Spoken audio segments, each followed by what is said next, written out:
बहुत समय पहले एक अत्यंत शक्तिशाली असुर था, महिषासुर। वो आधा भैंसा और आधा मनुष्य था। लेकिन इसकी सबसे बड़ी ताकत उसकी शक्ति नहीं, बल्कि उसका अहंकार था।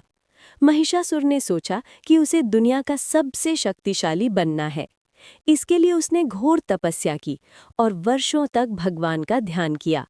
उसकी तपस्या से प्रसन्न होकर भगवान ब्रह्मा प्रकट हुए।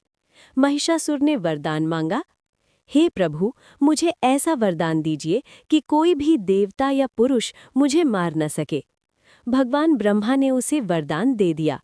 बस फिर क्या था। इस वरदान के बाद महिषासुर का घमंड आसमान छूने लगा। उसने धरती, पाताल और स्वर्ग तीनों लोकों में आतंक मचा दिया। उसने देवताओं पर आक्रमण कर दिया और उन्हें स्वर्ग से निकाल दिया। इंद्रदेव सहित सभी देवता हार गए।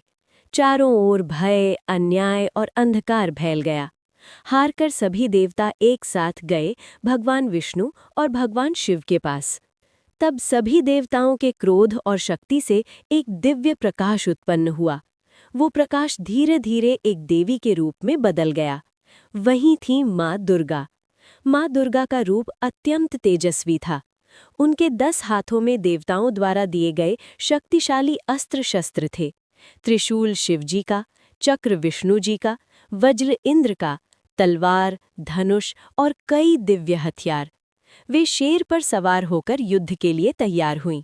जब महिषासुर ने माँ दुर्गा को देखा तो वो हंस पड़ा और बोला, एक स्त्री मुझे हराएगी, ये असंभव है। लेकिन माँ दुर्गा शांत थीं। उन्होंने कहा, अहंकार का अंत निश्चित है महिषासुर। और फिर शुरू हुआ एक भयंकर युद्ध।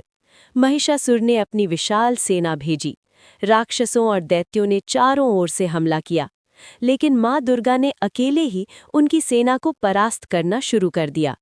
युद्ध 1 दिन नहीं, 2 दिन नहीं, पूरे 9 दिनों तक चला। हर दिन माँ दुर्गा ने एक एक करके दैत्यों का अंत किया। महिषासुर बार बार अपना रूप बदलता, कभी शेर, कभी हाथी, कभी भैंसा। लेकिन अंत में वो अपने असली रूप महिष यानी भैंसा में आ गया और पूरी शक्ति से माँ दुर्गा पर हमला किया। तभी माँ दुर्गा ने सही समय देखकर अपने त्रिशूल से वार किया और महिषासुर का अंत कर दिया। जैसे ही वो गिरा, पूरे ब्रह्मांड में शांति फैल गई। देवताओं ने खुशी से जयकारे लगाए, जय माता दी। इस महान विजय को ही हम हर साल नवरात्रि और दुर्गा पूजा के रूप में मनाते हैं। माँ काली का क्रोध और करुणा। एक बार धरती पर राक्षसों का आतंक इतना बढ़ गया कि देवता भी डर गए। हर तरफ अंधकार, भय और विनाश छा गया था। तब सभी देवता माता काली का आह्वान करने लगे।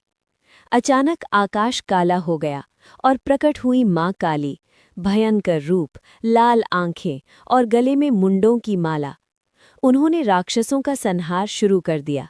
हर वार के साथ बुराई खत्म होती गई, लेकिन युद्ध के बाद भी माँ का क्रोध शांत नहीं हुआ।